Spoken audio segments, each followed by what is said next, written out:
I've got a story to tell you, and I swear every word of this is true.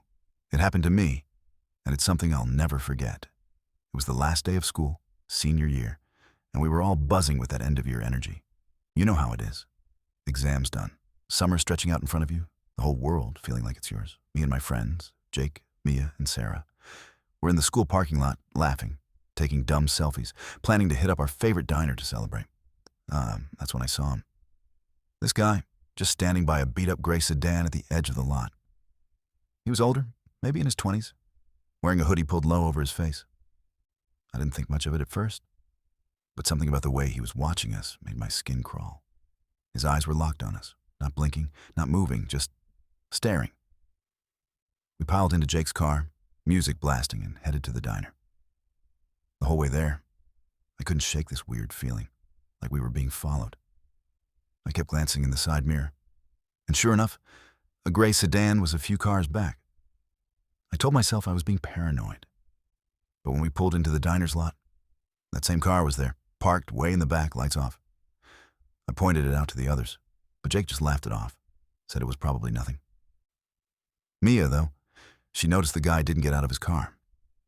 He just sat there, hood up, watching. Sarah suggested we go inside, act normal, and see what happened.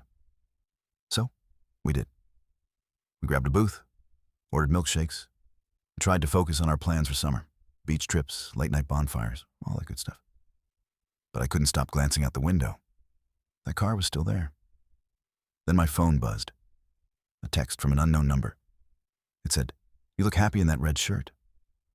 My heart stopped. I was wearing a red t-shirt, one I'd grabbed from my closet that morning. I showed the text to the others, and Mia's face went pale. She grabbed her phone, thinking it was a prank. But then another text came through. "Jake's got a new car. Blue's a nice color."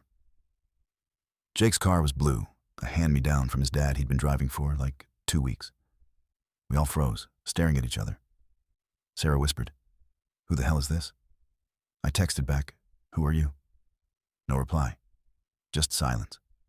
Then another message. "You shouldn't have told Mia about that fight with your mom." My stomach dropped. I'd only told Mia about that fight last week in private when we were alone at my house. No one else could have known. We tried to stay calm, but it was like the air in the diner got heavier. Jake suggested we leave, maybe head to his place where it'd be safer. We paid quick and piled back into his car. I kept checking my phone, waiting for another text, and sure enough, as we pulled out, one came. "Leaving so soon? The night's just starting." I read it out loud, and Sarah started freaking out, saying we needed to call the cops. But Jake, he's stubborn, said we should figure out who it was first. He thought it might be someone from school messing with us, maybe someone we'd pissed off without realizing. I wasn't so sure. The guy in the parking lot didn't look like a kid. He looked off, like he didn't belong. We drove to Jake's house, but I couldn't stop checking the rear view. That gray sedan was there again, keeping its distance, but definitely following. My hands were shaking as I typed out another text. "Stop following us." No response. At Jake's, we locked the doors and turned off most of the lights, like that would somehow make us invisible.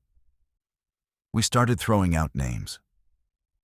Could it be that kid who got expelled last year for vandalism?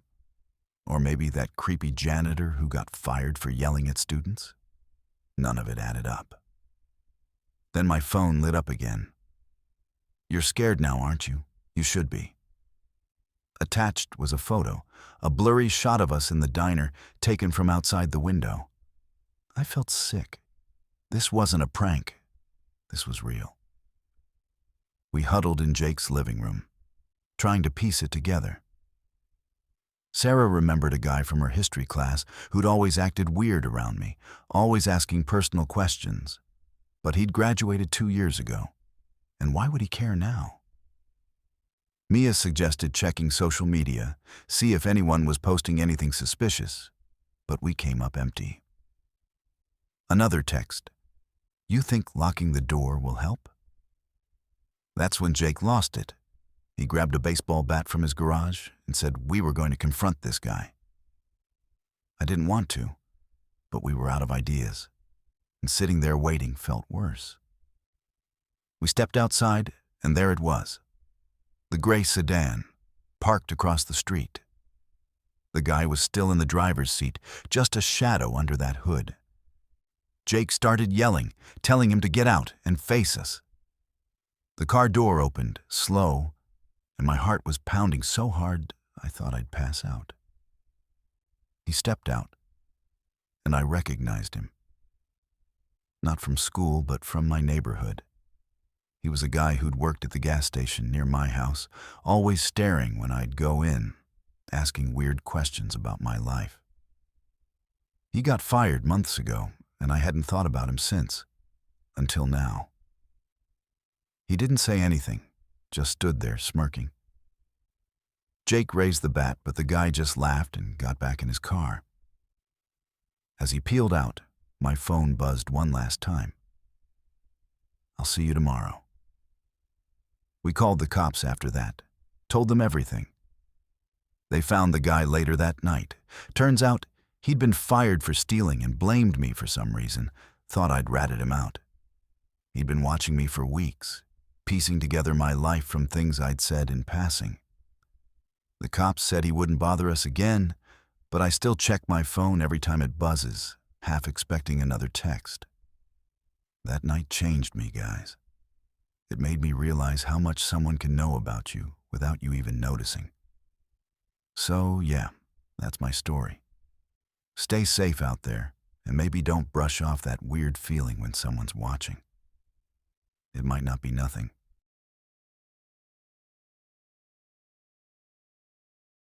I've got a story for you that still gives me chills when I think about it. This happened on the last day of school, senior year, and it's something I'll carry with me forever. It's about my history teacher, Mr. Callahan, and what went down in his classroom that day. He was one of those teachers everyone respected, strict, sure, but fair, always pushing us to think deeper. He'd been at our school forever, known for his tough exams and those long, inspiring talks about life. But that day, something was off, and I mean way off. It's like the man we knew wasn't there anymore. It was the final period, and we were all in his class for what he called a farewell talk. We figured it'd be some nostalgic speech about our futures, maybe a few of his classic history quotes thrown in. The room was packed. Me, my friends, Emma, Tyler, and about 20 other kids, all ready to coast through the last hour of school. Mr. Callahan came in, looking different. His tie was loose, his eyes were red, like he hadn't slept in days, and he was clutching this thick stack of folders. He didn't say hi or smile like usual. Instead, he walked straight to the door, locked it, and turned to face us. The click of that lock echoed in my head, and I swear, the room went dead silent. He started talking, but it wasn't the speech we expected. He was pacing, his voice sharp, saying stuff like, "You think you're ready for the world? You're not. You're all failures in your own ways." I looked at Emma, and she raised an eyebrow like, "Is he serious?" We thought maybe he was joking, trying to make a point. But then he slammed a folder on his desk and started reading from it. It was about Tyler. Stuff no one should have known. "Tyler, you told your girlfriend you're scared of flunking out of college before you even start." Tyler's face went white. He'd only told his girlfriend that in a private call, and somehow Mr. Callahan knew. Then he flipped to another page, looked at me, and said, "You're still lying to your parents about that party you threw last month." My stomach dropped. I'd never told anyone at school about that, not even Emma. How did he know? He kept going, pulling out more folders, reading things about other kids, private conversations, family drama, stuff we'd whispered in the halls or thought no one heard. It was like he'd been collecting secrets all year. Emma leaned over and whispered, "What is this? Is he spying on us?" I didn't know what to say. My heart was racing, and I could see everyone else freaking out too. Mr. Callahan's voice got louder, more unhinged. He started ranting about how we disappointed him, how the school was falling apart, how his life was falling apart. He mentioned his wife leaving him, his kid not talking to him, and how teaching us was the only thing keeping him going. Until it wasn't. That's when I noticed the way he was gripping the edge of his desk, his knuckles white, like he was holding himself back from something. Tyler tried to speak up, saying, "Mr. Callahan, maybe we should take a break." But Callahan cut him off, shouting, "You don't get to tell me what to do." He kicked a chair, and it skidded across the floor. That's when I realized we were trapped. The door was locked, the windows were too high to reach, and our phones had no signal. Our school's Wi-Fi was garbage, and the cell reception in that wing was basically non-existent. Emma grabbed my hand under the desk, and I could feel her shaking. We needed to do something. But what? This wasn't the Mr. Callahan we knew. He looked like he was unraveling, and those folders, they were like a bomb waiting to go off. I raised my hand, trying to keep my voice steady, and said, "Mr. Callahan, we really appreciate everything you've taught us. Can we talk about that? Like your favorite lessons?" I was grasping at straws, trying to bring him back to something normal. He stared at me, his eyes wild. But then he softened a little, like he remembered who he was. He started talking about this one lesson on the Civil War, how it shaped who we are today. Emma chimed in, asking about his favorite historical figure, and slowly, the room felt less like a pressure cooker. We kept him talking, asking questions, anything to keep him distracted. Meanwhile, Tyler was texting a friend in another class under the desk, hoping they'd get the message to send help. I don't know if it went through, but we had to keep going. The whole time, I kept eyeing those folders. There were so many. Years worth, maybe. Why had he kept them? What was he planning to do with them? At one point, he picked up another one and started reading about a girl in the back, Sarah, saying she'd cheated on a test last semester. Sarah started crying, and that seemed to snap him out of it for a second. He looked at her, then at all of us, and muttered, "I didn't mean, I just wanted you to be better." His voice broke, and he sat down, head in his hands. That's when we heard a knock at the door. It was the principal, with a security guard. Someone had noticed the locked door and called it in. They got Mr. Callahan out of there, and later we found out he'd been under insane stress, divorce, financial problems, you name it. Those folders? He'd been keeping them for years, writing down things he overheard, convincing himself he was protecting us by knowing our weaknesses. He's on leave now, getting help, and the school destroyed those files. But sitting in that room, not knowing if he was going to snap completely, that's something I'll never shake. It taught me how fast someone can break, and how you never really know what's going on in someone's head, even someone you thought you knew. So, yeah, that's my story. Hug your teachers, guys, but maybe check if they're keeping files on you too. Stay safe out there.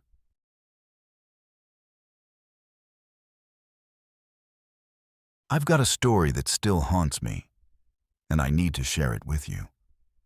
It happened on the last day of school, junior year. And it's the kind of thing that makes you question everything. Me and my friends, Lila, Marcus, and a few others, were at this big end-of-year party in the gym. It was all good vibes. Music, snacks, everyone hyped for summer. We stayed late, so we caught the last school bus home, one of those old yellow ones that creaked like it was on its last legs. The driver was this quiet guy, a substitute nobody recognized. He had this weird vibe, barely said a word when we got on, just nodded and started driving. I didn't think much of it. New drivers happen, right? But man, I wish I'd paid more attention. We were all laughing, messing around in the back of the bus, when I noticed we weren't on the usual route. The streetlights were gone, and we were on some narrow road lined with trees, like way out in the middle of nowhere. I leaned over to Lila and said, "Yo, this isn't right." She shrugged, but Marcus spoke up, asking the driver where we were going. The guy mumbled something about a shortcut, his voice low and raspy, like he didn't want to talk. I looked out the window, and it was just woods, no houses, no cars, nothing. My gut was screaming that something was wrong. But before I could say anything, the bus started sputtering. Then it just stopped, dead. The driver cursed under his breath, grabbed a bag from under his seat, and said he was going to get help. He walked off into the woods, didn't even look back. And that was it. He was gone. We sat there, stunned, waiting for him to come back. 10 minutes passed, then 20. No driver, no cell service, just us and this broken-down bus in the dark. Lila suggested we check the driver's bag, which he'd left behind in his rush. I don't know why, but I felt like we were crossing a line when we unzipped it. Inside, we found stuff that made my blood run cold. Photos of our school, some taken from weird angles, like through windows. There were maps of the area, with red X's marked on random spots. And worst of all, newspaper clippings about kids who'd gone missing over the years. Some from our town. One article had a photo of a girl who looked vaguely familiar, like I'd seen her in an old yearbook or something. Marcus whispered, "What the hell is this guy doing?" It was getting dark fast, and the woods felt like they were closing in. We tried the bus radio, but it was dead. No one was coming unless we figured this out ourselves. Lila, who's always the calm one, said we should stick together and stay in the bus until morning. But then we heard it. A rustling in the trees, like footsteps. My heart was pounding so hard I could barely think. Marcus grabbed a tire iron from the bus's emergency kit, saying we needed to be ready in case the driver came back with bad intentions. I didn't want to believe it. But those clippings, they weren't random. They felt personal, like this guy had been planning something. We decided to search the bus for anything useful. Under one of the seats, we found a flashlight, half dead but better than nothing. We took turns keeping watch, shining the light into the woods, but all we saw were shadows. Around midnight, my phone buzzed. 1 bar of service, just enough for a text to go through to my mom, telling her we were stuck. I don't know if it sent, but it gave me a sliver of hope. Then Lila found something else in the driver's bag, a notebook with names, including some of ours, and notes like "talks too much" or "always alone after school." My name was in there, with a note saying "knows more than she lets on." I felt sick. What did that even mean? We started piecing things together, trying to figure out who this guy was. Marcus remembered a substitute driver from earlier in the year, some guy who'd asked weird questions about our schedules. Could it be him? We didn't know. But the idea that he'd been watching us for months was terrifying. The rustling got louder, and then we saw him, the driver, stepping out of the woods, holding a flashlight of his own. He called out, saying he'd found a signal and called for help, but his voice sounded off, like he was trying too hard to sound normal. Marcus gripped the tire iron tighter, and I whispered to Lila, "Do we trust him?" She shook her head. We didn't have a choice, though. If he was telling the truth, help was coming. If not, well, we weren't going down without a fight. I stepped forward, trying to sound brave, and asked, "Why do you have those clippings?" "What's with the photos?" He froze, his eyes darting to the bag. For a second, I thought he'd bolt, but then he started talking, saying he was just curious, that he liked knowing about the kids he drove. It didn't add up, but before we could push harder, headlights cut through the dark. A tow truck pulled up, and a cop car wasn't far behind. The driver tried to play it cool, but the cops took one look at his bag and hauled him in for questioning. Turns out, he wasn't just a substitute. He'd been let go from another district for inappropriate behavior with students, and those clippings? They linked him to at least one missing kid case. We got lucky that night. But I still can't ride a bus without checking the driver's face. That feeling of being stranded, knowing someone's watching you, maybe planning something, it sticks with you. So yeah, that's my story. Be careful who you trust, guys, even the ones behind the wheel. Stay safe out there.